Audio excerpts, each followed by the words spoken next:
Buongiorno e benvenuti a Cosa c'è di nuovo di oggi, venerdì 23 giugno.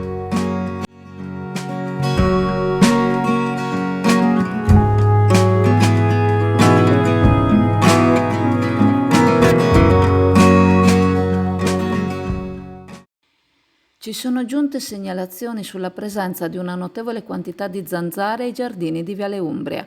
Siamo in estate, si parla di un giardino e si dà per scontato che la presenza di insetti sia abbastanza normale.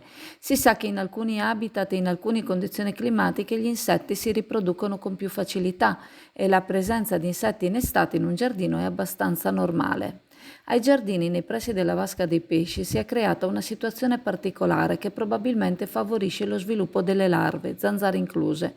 La vasca dove nuotano i pesci che attraggono la curiosità dei bambini è circondata da una vasta e apparentemente costante pozza che crea disordine e che costituisce un habitat quasi perfetto per le larve delle zanzare. In questo periodo, con una zanzara tigre pronta con le sue punture a causare una serie di sintomi che possono portare importanti conseguenze, diventa necessario evitare che si crei acqua stagnante.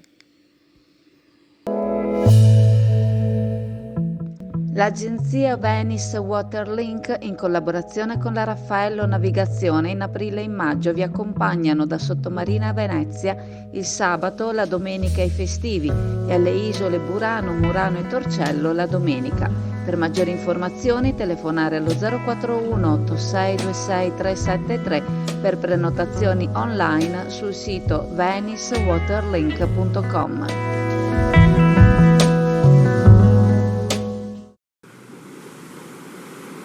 Alla cartoleria Pegaso quest'anno potete ordinare anche i testi scolastici. Vi aspettiamo!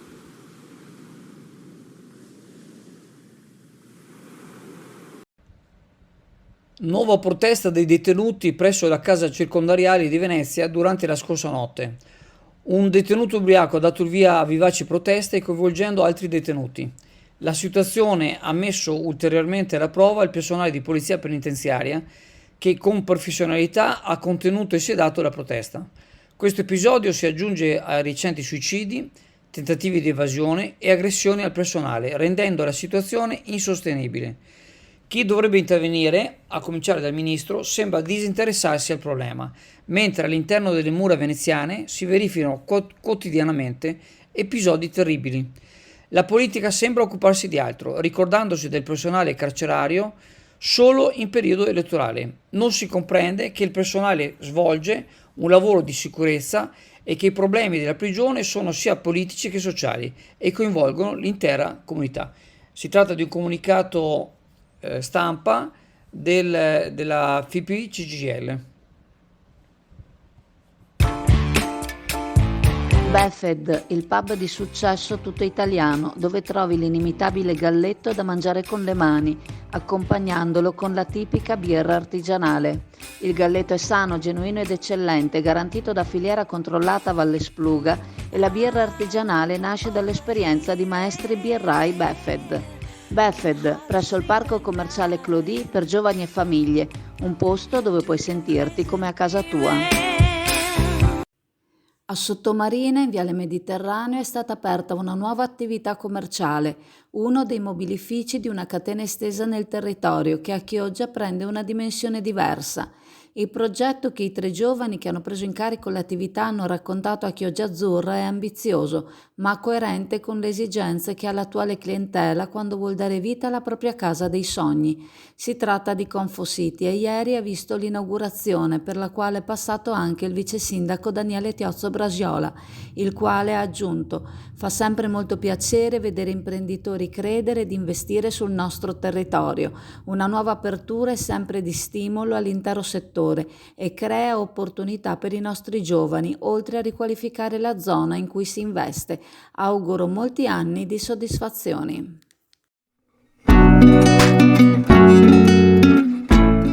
Preparati a gustare le specialità tradizionali e le novità esplosive che potrai trovare all'Indiga.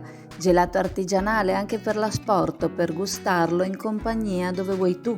All'Indiga il gelato da passeggio più gustoso, in cono, coppetta o con lo stecco.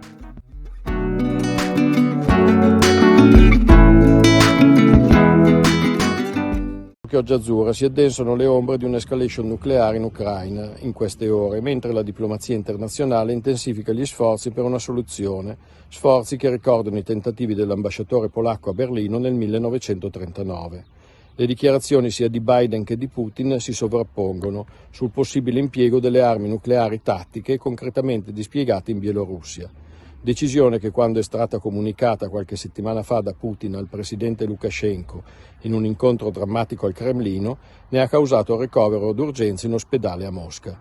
Oltre a ciò, la IEA ha annullato il viaggio a Zaporizhzhia del suo direttore generale Rafael Grossi, che invece incontrerà l'amministratore delegato dell'agenzia nucleare russa Rosatom a Kaliningrad, che le agenzie definiscono territorio russo, ma che in realtà è un'enclave incastonata sul Mar Baltico tra Polonia e Lituania, città una volta storica provincia della Prussia orientale.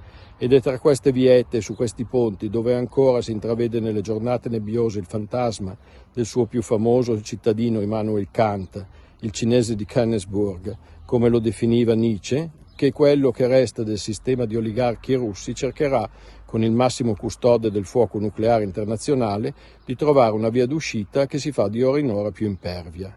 I tecnici di Rosatom e ucraini, in previsione del peggio, hanno spento anche il sesto reattore della centrale, che se dovesse venire privata del tutto dell'acqua di raffreddamento o peggio essere oggetto di un attentato terroristico farebbe impallidire il ricordo del disastro di Chernobyl. E queste purtroppo non sono cineserie königsburghesi.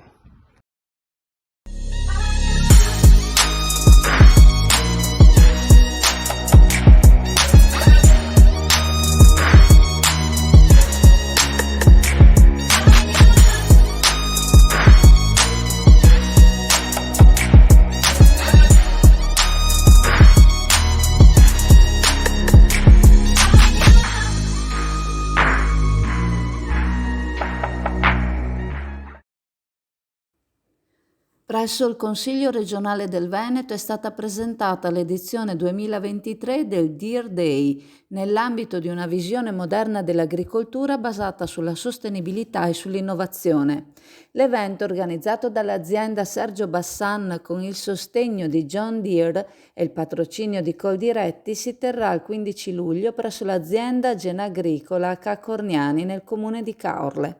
L'obiettivo dell'iniziativa è promuovere l'uso razionale delle risorse, la riduzione degli sprechi e la gestione intelligente delle attività agricole per uno sviluppo equilibrato e duraturo. Inoltre si punta all'adozione di tecnologie innovative per aumentare la produttività, migliorare la qualità degli alimenti e garantire soluzioni sostenibili per l'agricoltura. L'europarlamentare della Lega, Rosanna Conte, ha sottolineato l'importanza di queste iniziative che offrono agli agricoltori strumenti e soluzioni per ottenere benefici economici in modo sostenibile. La pandemia ha evidenziato la necessità di innovazione nel settore agroalimentare, soprattutto attraverso la digitalizzazione, che ha conferito vantaggi competitivi e resilienza alle aziende agricole.